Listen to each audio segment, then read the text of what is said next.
નમસ્કાર દર્શક મિત્રો, જંબુસર ન્યૂઝમાં આપનું હાર્દિક સ્વાગત છે।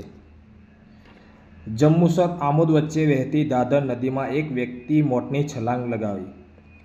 ધાધર નદીમાં ધમસાટ પ્રવાહની અંદર એક વ્યક્તિ વહી ગયો। મોટી સંખ્યામાં લોકો ટોળા ઉમટી પડ્યા। આમોદ પોલીસ પીએસઆઈ રાજેન્દ્રસિંહ અસવાર સહિત પોલીસ સ્ટાફ ઘટના સ્થળે દોડી આવ્યો।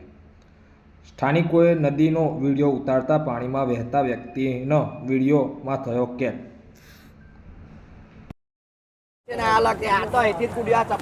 चंपल भी है ना चाहिए